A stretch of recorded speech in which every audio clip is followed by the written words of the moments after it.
یا اللہ یا رحمان یا رحیم. السلام علیکم. وعلیکم السلام. تمام بھائیوں کو روحانی رمضان کی 13ویں نشست میں خوش آمدید کرتے ہیں. سر سوالات کا سلسلہ شروع کرتے ہیں. آج ہمارا پہلا سوال جو ہے وہ ریاض الرحمان صاحب کا ہے. جی ریاض صاحب سوال کیجیے. السلام علیکم سر. وعلیکم السلام. میرا سوال سورہ بقرہ کی آیت نمبر 214 کے بارے میں ہے. ترجمے میں ہے کیا تم خیال کرتے ہو کہ جنت میں داخل ہو جاؤ گے اور جب کہ ابھی تم پر ایسی حالت نہیں آئی جیسے تم سے پہلے لوگوں پر گزری، انہیں پہنچی سختی اور تکلیف اور وہ ہلا دیے گئے. سر اس کی ذرا تھوڑی سی مجھے تفصیل بتا دیں کہ یہ جنت جانے کا کیا یہ وہ ہے کہ سختی آئے گی تو جنت میں جائیں گے. جی بسم اللہ الرحمن الرحیم. اچھا دیکھیں، سختی سے مراد ہوا کہ کوئی ایسی چیز جو آپ کے مزاج، آپ کی نفسیات، آپ کی عادات کے خلاف ہو، ہے نا. تو بھائی مثلاً آپ کو سب سے سلام کروانے کی عادت ہے اور آپ کو اچھا لگتا ہے کہ آپ معاشرے میں عزت دار آدمی بن کے گھومتے پھرتے ہیں، تو اچانک آپ اللہ کے لیے کام کر رہے ہوں اور وہی معاشرہ جو آپ کو عزت بھی کرتا تھا، جھک کے سلام بھی کرتا تھا اور آپ کو اپنا رہبر اور رہنما بھی مانتا تھا یا آپ کو ایک باعزت آدمی سمجھتا تھا، اور وہ اللہ کی راہ میں کوششوں کے سبب اچانک آپ کو دھتکارنے لگ جائے، آپ کو سے سلام دعا نہ کرے یا آپ کے سلام کا جواب نہ دے، ہے نا، یا آپ کے خلاف سازشیں شروع کر دے، آپ کے خلاف غلط باتیں مشہور کر دے جو آپ میں نہیں ہیں، تو جتنا بھی آپ مضبوط ہوں لیکن بہرحال آپ کی طبع پہ یہ گراں گزرے گا، تو یہ سختی ہے نا. آپ کے ذہن پہ یہ سوار ہوگا، آپ سوچو گے، محسوس کرو گے. اچھا اب آ جائیں دوسری سختی، عموماً مالی سختی آ جاتی ہے. سوشل بائیکاٹس وغیرہ ہو جاتے ہیں، انبیاء کے ہوئے، صحابہ کرام کے ہوئے، ان کو تو بڑی اذیتیں دی گئیں، جسمانی تشدد کیا گیا، ہر وہ چیز جس کے وہ عادی نہیں تھے، جب وہ اس سے گزرنا پڑا تو یہ ہو گئی سختی. تو سختی کے لیے جنت میں جانا ضروری ہے. سختی سے مراد بے آرامی اور باقی معاملات نہیں ہیں. مطلب یہ کہ اس کا مطلب ہے کہ وہ چیز جس نے آپ کو دنیا میں محو کیا ہوا تھا، تو اس کے اگینسٹ جب وہ چیزیں ہوں گی تو اٹس مین کہ اب آپ دنیا کے اگینسٹ تیاری کر رہے ہیں نا، آپ کا ذہن تیار ہو رہا ہے اس کی. ظاہر جب دنیا کا الٹ کیا ہے، آخرہ، تو یہ کامن سینس کی بات ہے. تو جب وہ افعال و اعمال اور وہ انعام و اکرام جو سمبل ہے آپ کی دنیا داری کے اور مادہ پرستی کے، اس کے اگینسٹ کچھ ہونے لگ جائے، تو یہ ویسے بھی اشارہ ہوتا ہے اللہ کی قبولیت کا، اللہ کی طرف سے نعمتوں کا، کہ آپ کو اخروی زندگی کے لیے آپ کو تیار کیا جا رہا ہے. اور اخروی زندگی میں سب سے اعلیٰ جگہ یقیناً جنت ہے. اور جنت وہ واحد جگہ ہے جہاں پہ سیدنا حضور علیہ الصلوۃ والسلام سے ملاقات کا اہتمام ہو سکتا ہے، یا ہم سب لوگ اپنے رب کا دیدار کریں گے اور اللہ تبارک و تعالیٰ سے ملاقات ہوگی. تو وہ ان مادی شعوروں کے ساتھ تو نہیں ہوگی نا. اگر یہی ذہن، میں نے کہا تھا آپ کو کہ یہ آپ کا جسم یا مرتا، ذہن تو نہیں مرتا نا، تو ذہن کے اندر چسپاں رہ گئی مادیت اور مادی آپ کے جو معیارات ہیں، تو پھر وہاں جائیں گے تو وہاں تو آپ پھر بھیڑ بکریوں کی طرح، میں نے ایک مثال دی تھی کہ جب بھیڑ کو چھوڑیں گے تو یقیناً وہ بھیڑ کے ریوڑ کے ساتھ کھڑی ہوتی ہے، جا کے وہ خود سے بھیڑ کے ریوڑوں میں کھڑی ہوگی. ایسے ہی گائے کو چھوڑیں گے یا کسی اور جانور کو تو عموماً وہ اپنے ہم جنس یا ہم نسل چیزوں میں جا کے کھڑی ہوتی ہے.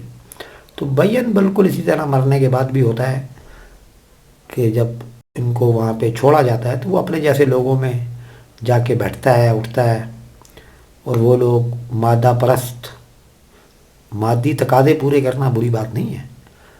رسول اللہ کی تعلیمات دیکھیں، انہوں نے سکھایا ہے نا کہ اس مادی دنیا میں کیسے سروائیو کرنا ہے، لیکن ساتھ میں یاد کروایا دنیا مزرعۃ الآخرہ، کہ آخرت کی کھیتی ہے. اس کو ذہن میں رکھنا ہے کہ آپ آخرت کے لیے یہاں پر ہیں، اور یہ بہت قلیل وقت کے لیے ہم یہاں پر اسفل سافلین میں آئے ہیں. تو جب اللہ مہربانی کرتا ہے تو اور دیکھتا ہے کہ کوئی شخص اس آخرت کی کھیتی میں ہی محو ہو گیا، تو اس کے ارد گرد ایسا ماحول بناتا ہے جو اس کو اس مادی حواس سے، مادی چپک سے نکالنے کا اہتمام کرتا ہے. تو اس میں یہ سب کچھ ساری چیزیں آتی ہیں. اللہ تبارک و تعالیٰ نے فرمایا نا کہ بھائی یہ جو اتنی عزت اور بےزتی ہے یہ بھی میری طرف سے ہے، تاکہ جن چیزوں کو آپ نے عزت کا معیار رکھ لیا ہے، یہ عزت کے معیار نہیں ہیں، یہ آپ کے ارد گرد معاشرے کے طور طریقے ہیں جنہوں نے وقتی طور پہ قیام کے دوران سیکھ لیا کہ جب تک ہم یہاں پر ہیں تو آپس میں کیسے ملیں اور کیسے عزت کریں اور کیسے ایک دوسرے کو انعام و اکرام دیں. تو اگر اس میں کمی بیشی ہوتی ہے تو اس کا مطلب یہ نہیں ہوتا کہ وہ بندہ رسوائے زمانہ ہو گیا اور وہ جہنمی ہے. رسوائے زمانہ تو شاید ہو سکتا ہو جائے، لیکن جنت و جہنم اس کا فیصلہ اللہ نے اس لیے اپنے پاس رکھا ہوا ہے. تو یہ میرے خیال میں یہ اس کی طرف نشاندہی کر رہا ہے. جی بہت شکریہ سر. ہمارا اگلا سوال جو ہے وہ ہمیں عرفان خان صاحب نے بھجوایا ہے. عرفان خان صاحب سر یہ جاننا چاہ رہے ہیں کہ متقین اور مومن میں کیا فرق ہے، اور ساتھ میں انہوں نے ایک تھوڑا سا وضاحت مانگی ہے کہ مومن ارشاد ہوتا ہے کہ مومن کی فراست سے ڈرو، وہ اللہ کے نور سے دیکھتا ہے. اس پہ تھوڑی سی وہ وضاحت چاہ رہے ہیں سر. یہ دو حصے ہیں ان کے سوال میں. ہاں دیکھو، دو حصے تو ہیں، اس کو ایک ہی حصے میں انشاءاللہ کوشش کرتے ہیں کہ سرسری سا اس کا جو بھی لب لباب بنتا ہے اس پہ کچھ گفتگو کروں. ذرا یہ میرا فہم ہے وہ یہ ہے کہ پھر آ جائیں پہلی آیت سورہ بقرہ کی، الف لام میم ذالک الکتاب لا ریب فیہ ھدی للمتقین، ہدایت دے گی متقی کو، الذین یؤمنون بالغیب. اور متقین کون ہیں؟ جو ایمان لاتے ہیں، جو مومن ہیں غیب کے. ٹھیک ہے، کس پہ ایمان لاتے ہیں؟ غیب پہ. تو متقین ایک ایسا کریکٹر ہے، تقوی ایک ایسا کریکٹر ہے جو مومن کا کریکٹر ہے. ٹھیک ہے، جو مومن ہوگا اس کو جب وہ سفر طے کر رہا ہوگا اپنے ایمان میں کی بڑھوتری کے، یا طالب علمی کا زمانہ گزار رہا ہوگا، اس کی یہ مثال ہے طالب علمی والی، تو اس دوران اس شخص کو متقی کہا جائے گا کہ اس کے اوپر وہ اپنے ایمان کی بڑھوتری کے لیے جو طریقے اختیار کرے، جو اللہ نے پسندیدہ طریقے ہیں، ان کو جب وہ اختیار کر رہا ہوتا ہے تاکہ اس کا ایمان اس میں داخل ہو، تو اس کو اس لمحے متقی کہا جاتا ہے. اور وہ ابھی کیا کر رہا ہوتا ہے؟ اس کے بعد اس کو کتاب سے ہدایات ملنا شروع ہو جاتی ہیں. ٹھیک ہے، مومن کون ہوا؟ جس کا مشاہدہ ہوا غیب پہ، اور متقی وہ ہوا جو ابھی کتاب سے رہنمائی دے رہا ہے. ایک جز تو یہ ہو گیا اس کا، یہ میرا فہم ہو گیا. اب آ جائیں کہ مومن کی فراست سے ڈرو کہ وہ اللہ کے نور سے دیکھتا ہے. عموماً دیکھا گیا ہے کہ غیب کی دنیا کے لیے جو آنکھ دیکھتی ہے غیب کی دنیا کو، وہ عموماً یہ مادی آنکھ تو نہیں ہوتی، گو کہ وہ بھی اللہ چاہتا ہے جب تو اس آنکھ سے بھی دیکھتا ہے. انبیاء کے واقعات تو اسی طرح، موسیٰ علیہ السلام کا واقعہ جو تجلی کا دیدار کیا انہوں نے طور سینا میں، تو وہ انہوں نے اسی آنکھ سے کیا جس کو وہ برداشت نہیں کر پائے، اور کہا جاتا ہے کہ وہ بے ہوش ہو گئے تھے. تو نبی کریم صلی اللہ علیہ وسلم کے پاس وہ جو باب جبریل والا جو جگہ ہے وہاں پہ انہوں نے اپنی آنکھ سے دیکھا، اسی آنکھ سے جبریل امین سے ملاقات کیا. ویسے بھی کرتے تھے لیکن اس میں باقی لوگوں نے بھی دیکھا باب جبریل میں جبریل امین کا آنا. تو باقی اور بھی اس طرح کے بہت سارے واقعات ہیں. تو اس آنکھ سے غیب کا مشاہدہ بالکل ہو سکتا ہے لیکن وہ کامل مشاہدہ نہیں کہلائے گا. جبکہ مومن جو ہے وہ کس سے دیکھتا ہے؟ قلب کی آنکھ فوات کے ساتھ، جس کو ہم عام الفاظ میں نگاہ کہتے ہیں. نگاہ مرد مومن سے بدل جاتی ہیں تقدیریں. سنا ہوا یہ شعر بھی بڑا مشہور فہم شعر ہے. تو وہ کیوں بدل جاتی ہیں کہ بھائی وہ اپنی روح کی آنکھ سے دیکھ رہا ہوتا ہے اور روح نے اللہ کو دیکھ رکھا ہوتا ہے، تو وہ اللہ کے ارادے کو بھانپ رہا ہوتا ہے. ذرا مومن جو ہو گیا، ذرا غیب پہ بھی ایمان ہو گیا، کتاب سے اس کی ہدایت بھی مل گئی، تو اب تو وہ اللہ کی منشا کو، اللہ کے ارادوں کو بہت اچھی طریقے سے سمجھ رہا ہوتا ہے. تو اس طرف اشارہ کرتے ہوئے یہ بات کی گئی ہے کہ مومن کے جب وہ دیکھتا ہے تو وہ کیا کرتا ہے؟ اللہ کے نور سے دیکھتا ہے. تو مومن کی فراست سے ڈرو. فراست جو ہے وہ ہے اس کی حکمت اور اس کی دانائی. تو وہ دانائی میں کی طرف جب رجوع کرتا ہے تو وہ کہاں دیکھتا ہے؟ اپنے ذہن میں. اور وہ ذہن کیا ہوتا ہے اس وقت تک؟ مومن کا ذہن کیا ہوتا ہے؟ ایمان کی اماجگاہ ہوتا ہے. اس ایمان میں کیا ہوتا ہے؟ غیب کی دنیا ہوتی ہے اور اس میں کیا ہوتا ہے؟ اللہ کا ارادہ بھی شامل ہوتا ہے. اس ارادے کو بھی دیکھ لیتا ہے. تو جب وہ اس ارادے کو اٹھا کر سامنے لاتا ہے تو اس لمحے کہا جاتا ہے کہ مومن کی فراست سے ڈرو کہ وہ اللہ کے نور سے دیکھتا ہے. یہ میرا اس بارے میں جواب ہے. بہت شکریہ سر. سر ایک سوال ہمارے پاس سعادت لقمانی صاحب کی طرف سے آیا ہے. لقمانی صاحب یہ کہہ رہے ہیں کہ قرآن میں ارشاد ہے کہ ان اللہ علی کل شیء قدیر، اور اس کے ساتھ رسول اللہ صلی اللہ علیہ وسلم کی ایک دعا بھی ہے جو اکثر کیا کرتے کہ اے اللہ مجھے اشیاء دکھا دے جیسے کہ وہ ہیں. وہ یہ جاننا چاہ رہے ہیں سعادت صاحب کہ شے یا اشیاء کیا ہیں جن پر اللہ قدرت رکھتا ہے اور ان کو دیکھنے کی دعا بھی آگے کی جاتی ہے. اس کی سر تھوڑی سی وضاحت ہے. ان اللہ علی کل شیء قدیر بھی چلیں، اس میں شیئن جو آئی ہے اس کی وجہ سے اس کو ہم موضوع بناتے ہیں. حالانکہ یہ ان اللہ علی کل شیء قدیر جب کہا جاتا ہے تو ایک الگ ایک باب ہے. اس میں اصل میں سوال ان کا میرا خیال میں یہ بنا جو میں سمجھاؤں کہ وہ شے کیا چیز ہے جس کو اللہ میاں بیان کر رہے ہیں، یا جس چیز کو اللہ تبارک و تعالیٰ شے کہہ رہے ہیں وہ شے کیا ہے. ہم جانتے ہیں کہ ہم روزمرہ زندگی میں عموماً کہتے ہیں کہ یہ اشیاء بہت قیمتی ہیں، اچھا یہ شے بہت نقصان دہ ہے. تو شے کسی ایسے چیز کو کہا جا رہا ہے جو وجود رکھتی ہے اور احساس رکھتی ہے، جس کو محسوس کیا جا سکتا ہے، جس کو چھوا بھی جا سکتا ہو. ضروری نہیں ہے سب کو، لیکن اس میں یہ ساری کوالٹیز نہ بھی پائی جائیں تو زیادہ تر پائی جاتی ہوں. جس کو دیکھا جا سکے، جس کو چکھا جا سکے، جس کو محسوس کیا جا سکے، ان سب کو اللہ تبارک و تعالیٰ نے شیئن کے ساتھ بھی کہا ہے اور شے بھی کہا ہے. لیکن اس کو تھوڑی سی گہرائی میں جائیں گے. مادی دنیا کے وجود کے لیے اللہ تبارک و تعالیٰ نے قرآن میں جس طرف اشارہ کیا ہے اس کی بنیاد کی طرف، تو وہ ہے دخان. دخان کیا ہے؟ کاربن کی انتہائی ابتدائی شکل.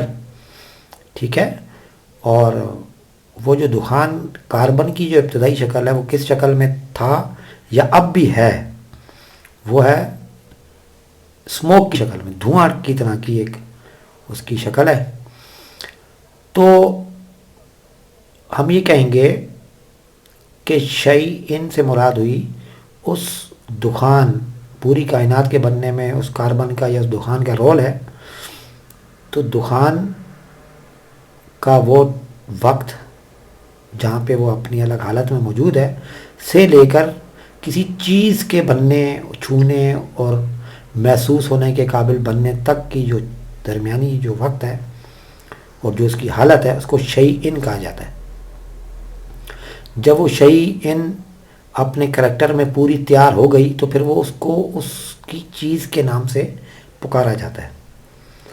سیب جو ہے وہ جب سیب بن کے سامنے آ گیا اس ٹائم تو وہ سیب ہے، لیکن سیب سے پہلے وہ کس شکل میں ہے، ٹھیک ہے، زمین کے اندر وہ کس شکل میں تھا، پانی کی ڈائی ملی، اس کے اندر کاربن دخان داخل ہوا، ٹھیک ہے، اس نے آہستہ آہستہ اس کی شکل وہ اختیار کی جو صدیوں سے چلی آ رہی ہے. یہ بھی ایک حیران کن بات ہے نا. تو وہ اس کا سمجھے ڈی این اے جو ہوتا ہے اس کے اندر وہ دخان داخل ہوتا ہے، اس کے بعد اس کو پروسیس کرتا ہے اس شکل میں جس کے لیے اللہ نے وہ ڈائی بنائی ہے. تو اس میں وہ پانی کا بھی استعمال ہوتا ہے، مٹی اور مٹی کے اندر موجود نمکیات اور کیلشیم اور فاسفورس مادی چیزیں جتنے کیمیکل کمپوزیشن ہیں ان کا استعمال کر کے وہ ایک مخصوص شکل میں لے آتا ہے، اس شکل میں جو شکل اللہ کے ارادے میں شامل ہے. ٹھیک ہے، تو شیئن پھر وہ ہوئی جو اللہ کے ذہن میں موجود ارادہ جب نزول کرے اور اپنی مادی شکل کے سفر میں ہو تو اس کو اللہ تبارک و تعالی شیئن کہتا ہے. ٹھیک ہے، اس شیئن میں آپ کے خیالات جو عام خیالات ہیں، تصورات، خواب، احساسات، محسوسات بھی آتی ہیں. ٹھیک ہے، یہ میرا اس بارے میں فہم ہے. بہت شکریہ سر. اس کے بعد نیکسٹ سوال ہے سر ہمارے پاس سید صفی احمد صاحب پوچھنا چاہ رہے ہیں. جی صفی صاحب سوال پوچھیے. السلام علیکم سر. جی وعلیکم السلام. سر میرا سوال یہ ہے کہ سورہ فاتحہ میں جہاں پہ مالک یوم الدین استعمال ہوا ہے تو یہ دین کی تھوڑی سی وضاحت کرتے ہیں کہ جیسے الیوم اکملت لکم دینکم واتممت علیکم نعمتی ورضیت الاسلام الدین، تو یہ مالک یوم الدین اور اسلام ایز اے دین اس کی تھوڑی سی وضاحت فرمائیں. تو دونوں میں وضاحت کے لیے اس والے دین کو سمجھنے کی ضرورت ہے. دین آ گیا وہ پورا سسٹم، ایسا سسٹم جو اپنی ابتدا سے پہلے کے مراحل سے لے کے اپنی انتہا یا اختتام کے مراحل کے بعد تک کا ایک نظام جو ہے نا آٹومیٹک، اس کو میں سمجھتا ہوں کہ وہ دین کا آ گیا. کہ مالک یوم الدین کا مطلب ہوا کہ آپ کی اس کائنات کے بننے سے پہلے سے لے کر اللہ تبارک نے فرمایا جب کچھ نہ تھا تو میں تھا، ہے نا. تو جب وہ کچھ نہ تھا کہ فوراً بعد کا جو ٹائم ہے اس وقت سے لے کے آخر میں جب سب کچھ دوبارہ لپیٹ دیا جائے گا اور پھر وہ ایک ذات رہ جائے گی تو اس کے درمیان کے سارے وقت کو یوم الدین کہا جاتا ہے. لیکن عموماً یوم الدین کناروں کو کہا جاتا ہے، دونوں ماحول یا دونوں سچویشنز کے کناروں کو کہا جائے گا. ابتدائی یوم الدین اپلائے گا یا اینڈ جو ہے نا بالکل اینڈ کا آخری اعلان ہو گیا یا ختم ہو گیا تو وہ یوم الدین کہلاتا ہے. یہ میرا ذہن ہے. جیسے رسول اللہ کی بات کو بھی آپ دیکھیں، آپ اس سے بھی یہی مفہوم ہے، جو کچھ وہ کرنا چاہ رہے تھے، جو کرنے آئے تھے، اس کا اشارہ دے دیا کہ بھائی وہ سارا ابتدا سے لے کے اب یہ اینڈ کر دیا میں نے، اس کے بعد مزید کچھ نہیں کرنے کا ارادہ. اللہ کا ارادہ نہیں ہے تو وہ رسول اللہ نے پوچھایا کہ اس میں مزید تبدیلی نہ آ سکے یا جو کچھ کرنا تھا وہ ہو گیا. یہ یوم الدین ہے. شکریہ جی شکریہ صفی صاحب آپ کے سوال کا. سر آج کی اس کے آخری سوال کی طرف بڑھتے ہیں. آج کا آخری سوال جو ہے وہ ریاض الرحمان صاحب سر آپ سے پوچھنا چاہتے ہیں. ریاض صاحب سوال کیجیے. سر میرا سوال یہ کرونا وائرس کے حوالے سے ہے. آج میں ایک انالیسس دیکھ رہا تھا کہ کرونا نے مردوں کو 60 to 70% افیکٹ کیا ہے اور عورتوں کو 30 to 40% افیکٹ کر رہا ہے. تو اس کی کیا وجہ ہے سر؟ اور ایک دفعہ گفتگو کے دوران آپ نے یہ فرمایا تھا کہ اب آنے والا دور جو ہے وہ معادلانہ نظام ہے، تو کہیں یہ اس کی طرف ایک قدم تو نہیں ہے؟ جی بالکل اسی طرف قدم ہے. یہ اللہ کا یہ ایک نظام ہے کہ بہت لمبے وقت کے لیے مردوں کو حکمرانی دے دیتا ہے، اس کے بعد وہ پھر عورتوں کو حکمرانی دیتا ہے. جیسے مرد اپنے ابتدائی وقت میں بہت اچھا جاتے ہیں، سیکھتے ہیں، سمجھتے ہیں، قدرت اور فطرت کا ساتھ دیتے ہیں، تو فطری عمل ہے کہ اس کے بعد ان کے اندر وہ شعوری کمزوری آنا شروع ہو جاتی ہے کہ ان کی گرفت زمین پہ کم ہونا شروع ہو جاتی ہے، جیسے آج کل بھی آپ دیکھ رہے ہیں، اور وہ مختلف چیزوں کا شکار ہونے لگ جاتے ہیں. تو اللہ تبارک و تعالیٰ عورتوں کے حوالے کر دیتا ہے. وہ عورتیں پھر سامنے آ جاتی ہیں، اور یہ کئی مرتبہ ایسا ہو چکا اور ہوتا رہے گا، ابھی پھر ہونے والا ہے. بالکل آپ کی بات قرین قیاس ہے کہ لگ رہا ہے ایسا ہی ہوتا ہے. اچھا ایک بات تو یہ ہو گئی، یہ پتہ نہیں کون سا زوم مردوں نے کہاں سے، پتہ نہیں وزن اٹھا لینے کو، زیادہ وزن اٹھا لینے کو انہوں نے کہا ہے کہ شاید ہم زیادہ مضبوط ہیں. ایسا کچھ نہیں ہے. خواتین جس قسم کی مضبوط ہیں، وہ تو خواتین کو پتہ ہی نہیں ہے وہ کس قسم کی مضبوط ہیں. ٹھیک ہے، یہ تو مردوں نے اپنے ایک ماحول بنایا. میں تو یہ نہیں کہہ رہا کہ چاہتے ہوئے یا جان بوجھ کے کیا، لیکن چونکہ مردانہ دور تو تھا نا، تو اس کے اندر انہوں نے کوئی ایسا ماحول بھی رکھا یا عورتوں کو مواقع بھی نہیں ملے. تو طاقتور سے بعد انہوں نے زیادہ وزن اٹھا لینے کا نام، اگر طاقت اٹھانا ہے تو بھائی آپ کو پتہ ہے کہ پوری دنیا میں ہمیشہ سے پین کا وزن اٹھانے کی نا، پین جو برداشت کرنے کی سخت جو ہے وہ عورتوں میں زیادہ ہے. ٹھیک ہے، اور مردوں میں تو بہت کم ہے. تو وہ مرد اگر ایک درد برداشت نہیں کر پا رہا خالی وزن اٹھانے کی وجہ سے، اس کو فوقیت، اگر وہ یہ سمجھتا ہے کہ اس کو فوقیت وزن اٹھانے کی وجہ سے، تو بھائی وزن اٹھانے والے جانور آپ کی ذہن میں نہیں آتے کیا؟ تو ان کو کیوں نہیں ہے فوقیت؟ ورنہ کوئی اور بات بتا دیں، کون سے کام ہے جو خواتین نہیں کر رہی؟ کریشن سب سے زیادہ ہوتی انہیں کی سے. ٹھیک ہے، ان کی اپنے مسائل ہیں، ان کی اپنی کچھ کمزوریاں ہیں بشری تقاضے کے تحت، تو ایسے ہی ہیں جیسے مردوں کی اپنی کمزوریاں. ٹھیک ہے، تو ان کو اب خواتین میں بھی کچھ بڑے مسائل ہیں نا، کہ کچھ خواتین تلی ہوئی ہیں کہ وہ مرد کے شانہ بشانہ چلنا چاہتی ہیں، اور جب ان کو آفر کی جائے کہ ایک ورلڈ کپ کرکٹ کا کھیل لو، ایک ٹیم مردوں کی ایک عورتوں کی، وہ نہیں کھیلیں گی. اس ٹائم وہ کہیں گی کہ نہیں بھائی. تو عورتوں کو اپنی حدود سمجھنی چاہیے کہ عورتیں بھی کرکٹ کھیل سکتی ہیں، لیکن عورتوں کے ساتھ. عورتیں بھی ویٹ لفٹنگ کر سکتی ہیں، لیکن عورتوں مقابلہ ان کو عورتوں کے ساتھ ہے. آپ سمجھ رہے ہیں؟ تو مردوں کو بھی چاہیے بھائی عورتوں کو موقع دیں، بھائی وہ اپنی عورتوں میں رہتے ہوئے اپنے آپس میں مقابلے کریں. ہر وہ کام کر سکتی ہیں جو مرد کرتے ہیں، لیکن اگر وہ کوئی یہ سمجھ رہا ہے کہ ان کا مقابلہ ہمارے ساتھ ہونا خالی وزن اٹھانے میں، تو ایسا نہیں ہونے والا. ٹھیک ہے، خواتین بھاگتی ہیں، دوڑتی ہیں پوری دنیا میں. تو ایسا ہو رہا ہے ہمارے انڈیا پاکستان میں، اگر انڈیا میں تو پھر بھی ہو رہا ہے، پاکستان میں نہیں ہو رہا، یا ہمارے آس پاس کے کلچر میں ایسا نہیں ہو رہا. تو اس کا یہ مطلب نہیں ہے کہ بھئی وہ عورتیں کچھ کمزور ہیں، بالکل نہیں ہیں. عورتوں کو پتہ نہیں ہے کہ وہ کتنی طاقتور ہیں. ٹھیک ہے، جب ان کو پتہ لگنا شروع ہوا یا پتہ لگ جائے گا مزید، تو وہ بھائی بالکل حاوی ہو جائیں گی. اور بالکل جیسے بیماریوں کے سے دفاع کا جو نظام ہے وہ عورتوں میں زیادہ مضبوط ہوتا ہے. ٹھیک ہے، اگر آپ شرح اموات چیک کر لیں ذرا، نیو بورن بیبی میں جو کمپلیکیشنز اور جو ڈیتھ ریٹ ہے وہ لڑکے میں، میل بیبی میں وہ زیادہ ہے. لڑکا زیادہ جلدی مرتا ہے پیدائش کے وقت بھی، لڑکیاں تو بہت کم مرتی ہیں. تو وہ اب کیوں؟ وہ خاتون ہونے کی حیثیت سے اللہ نے ان کو کچھ چیزیں فالتو ودیت کی ہوئی ہیں. تو مرد کیا چیز ہے؟ مرد ہے ہی عورت کی بنائی ہوئی تصویر. ایک ایک انگ جو ہے اپنے بطن میں رکھ کے وہ اس کا بناتی ہے. ٹھیک ہے، وہ باہر نکلنے کے بعد جب تک وہ اپنے سر خود نہیں ہو جاتا، ایک ٹوٹل ڈیپینڈنٹ وہ عورت کے اوپر ہے. مردانہ ماحول میں تو آپ سب واقف ہیں، مرد تو اپنے روزگار کے معاملات دیکھتا ہے خالی. ٹھیک ہے، تو بالکل آپ کی بات کی میں پوری تائید نہ بھی کروں پر خاصی تائید ضرور کرتا ہوں کہ یہ اسی طرف یس بالکل اشارہ ہے کہ یہ کچھ دوبارہ مادری نظام کے شروعات کی طرف یہ جا رہا. ہمارے تو بزرگوں نے پیشن گوئی کی ہوئی ہے کہ اگلا دور پھر بہت جلد آنے والا ہے خواتین کی حکمرانی کا. تو اس میں کوئی ایسی بات نہیں ہے. جی